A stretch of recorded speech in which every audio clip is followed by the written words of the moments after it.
bombastic side-eye, criminal offensive side-eye. Tapi bohong.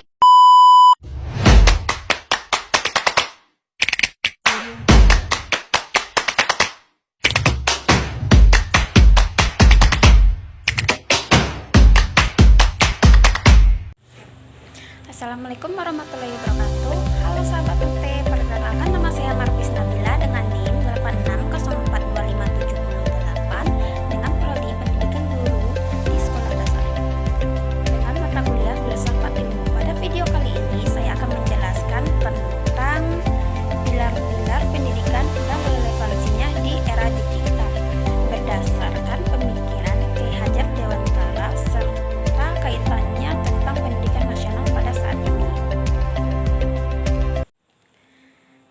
Yang pertama, makna pilar dalam pendidikan.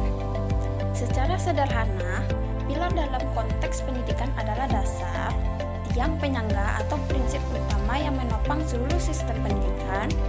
Tanpa pilar yang kokoh, pendidikan tidak akan memiliki arah, nilai, dan tujuan yang jelas.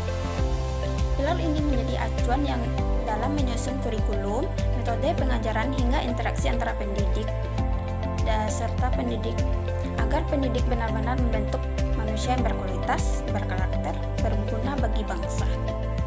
Dalam pandangan Ki Hajar Dewantara, pendidikan ini bukan sekedar mentransfer ilmu, melainkan proses memanusiakan manusia. Oleh karena itu, pilar pendidikan Indonesia membangun di atas nilai-nilai kebudayaan, kemanusiaan, kewarganegaraan yang bertulang dalam semboyan terkenal beliau, yaitu Ing Ngarso Sung Tulodo dan Ing Motio Magun Karso serta Tut Wuri Handayani. Yang kedua, prinsip dasar pendidikan menurut Ki Hajar Dewantara.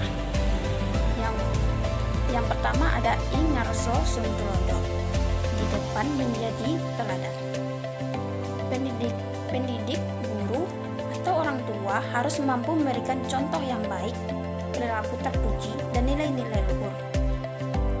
Peserta didik akan belajar lebih banyak daripada yang mereka lihat dan tiru, daripada sekadar apa yang didengar. Di sini pendidik memegang peran sebagai pemimpin atau panutan.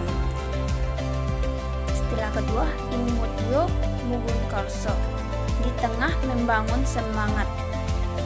Saat berada di tengah-tengah peserta didik, pendidik harus mampu membangkitkan minat, semangat belajar, kreativitas, dan kemandirian. Pendidik bukan memaksa tetapi memotivasi, menumbuhkan keinginan untuk belajar serta berkembang sesuai potensi masing-masing anak. Tut Wuri Handayani, di belakang memberi dorongan. Ketika peserta didik sudah mulai mampu belajar sendiri, berkreasi, dan berpikir kritis, pendidik tidak lagi mendikte, melainkan memberikan dukungan, bimbingan, dan bebas bertindak yang bertanggung jawab. Tujuannya agar anak percaya diri dan mampu mengembangkan potensi sepenuhnya. Intinya, pendidik menurut Ki Hajar Dewantara berpusat pada peserta didik, berbasis kasih sayang, dan berorientasi pada membentuk karakter serta kemandirian. Dan yang ketiga, analisis relevansi dan tantangan di era digital. Yang pertama ada relevansi. Ing Ngarso Sung Tulodo, di era media sosial dan informasi terbuka, contoh yang diberikan pendidik di lingkungan menjadi jauh lebih berpengaruh. Guru tidak hanya menjadi teladan di kelas, tetapi juga dalam cara menggunakan teknologi dan menyaring informasi. Yang kedua, Ing Mutio Mugun Karso, teknologi justru membuka peluang besar untuk membagikan semangat belajar. Pembelajaran daring, konten interaktif, dan akses materi tak terbatas bisa membuat belajar menjadi lebih menarik dan sesuai minat anak. Dan yang ketiga ada Tut Wuri Handayani, era digital menurut kemandirian. Siswa dituntut mampu mencari, mengolah, dan mengevaluasi informasi sendiri, peran guru bergeser menjadi fasilitator dan mendampingi, persis seperti makna memberi dorongan dari belakang. Tantangannya, yang pertama, pelajaran daring. Tidak semua daerah memiliki akses internet yang sama. Kesenjangan fasilitas membuat prinsip pemerataan pendidikan terancam. Selain itu, pengawasan dan pembentukan karakter menjadi lebih sulit karena pertemuan terbatas. Yang kedua, literasi digital. Banyaknya peserta didik bisa menggunakan gawai tetapi belum mampu membedakan informasi benar dan salah, atau memahami dampak dari apa yang dibaca atau dibagikan. Ini tantangan besar bagi peserta didik untuk menanamkan nilai kritis. Dan yang ketiga, karakter peserta didik. Paparan konten negatif, budaya instan, dan kurangnya interaksi langsung bisa mengikis nilai sopan santun, gotong royong, dan kesabaran. Pendidik harus lebih kreatif menanamkan karakter lewat media digital. Peran guru. Guru dituntut beradaptasi cepat menguasai teknologi, namun tetap tidak kehilangan peran utama sebagai pembangun karakter dan teladan. Tidak sedikit pendidik yang masih kesulitan menyimbangi kedua hal itu.